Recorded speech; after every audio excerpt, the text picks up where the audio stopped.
第四节异食品感官分析中的主要感觉一视觉。因为人们对食物的外观有强烈的反应，视觉感知可以影响食物的吸引力、期望和口感预期。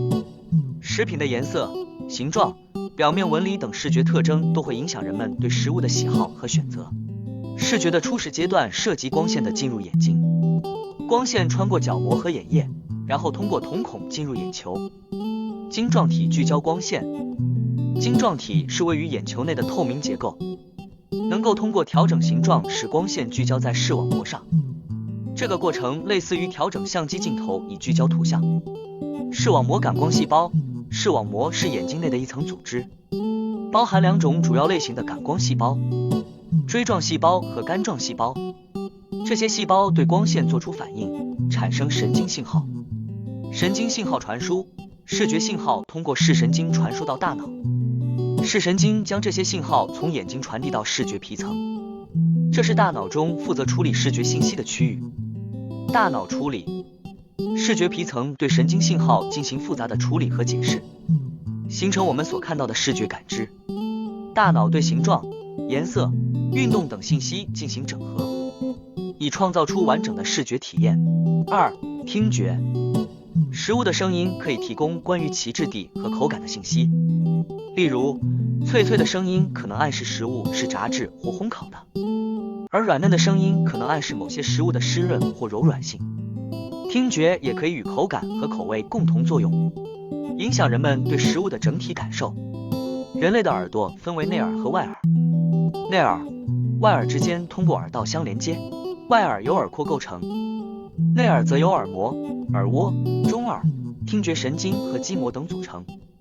外界的声波以振动的方式通过空气介质传送至外耳，在经耳道、耳膜中耳、听小骨进入耳蜗。此时声波的振动已由耳膜转换成膜振动，这种振动在耳蜗内引起耳蜗液体相应运动，进而导致耳蜗后基膜发生移动。基膜移动对听觉神经的刺激产生听觉脉冲信号，使这种信号传至大脑及感受到声音。三、嗅觉。嗅觉直接影响人们对食物的味道和香气的感知。食物的气味可以触发人们的食欲，影响他们的食欲和口味体验。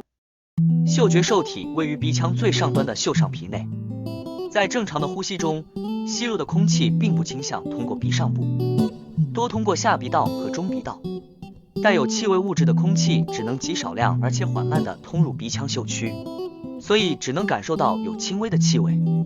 要使空气到达这个区域，获得一个明显的嗅觉，把头部稍微低下，对准被嗅物质，做适当用力的吸气或扇动鼻翼，做急促的呼吸，使气味物质自下而上的通入鼻腔，使空气易形成即使的涡流气体分子较多的接触嗅上皮，从而引起嗅觉的增强效应。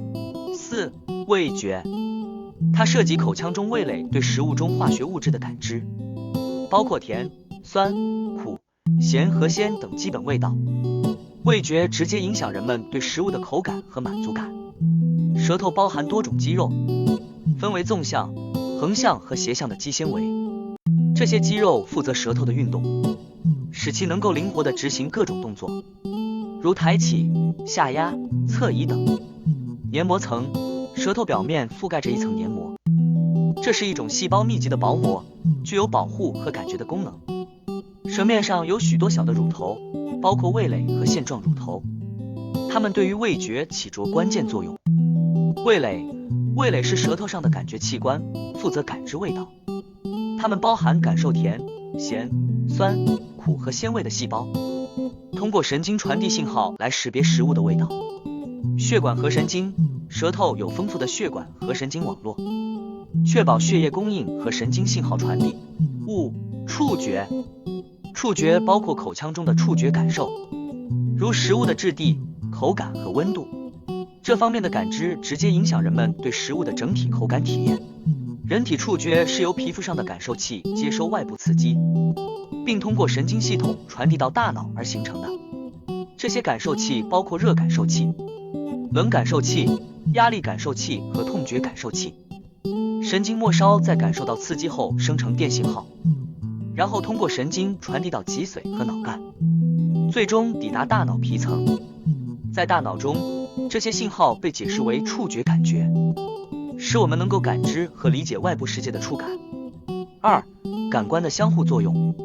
人体感官之间存在复杂的相互作用，这有助于综合感知和适应多样的环境刺激。例如，视觉和听觉可以相互协同，帮助我们更准确地感知周围的世界。触觉和运动感觉也密切相关，支持身体在空间中的定位和运动控制。此外，嗅觉和味觉可以相互影响我们对食物的感知体验。1. 视觉和听觉的相互作用。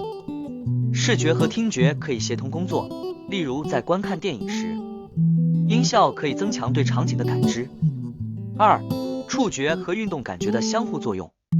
触觉和运动感觉协同工作，帮助我们在没有视觉帮助的情况下感知和调节身体运动。3. 嗅觉和味觉的相互作用。嗅觉可以影响味觉，例如当我们感冒时，失去嗅觉会降低对食物味道的感知。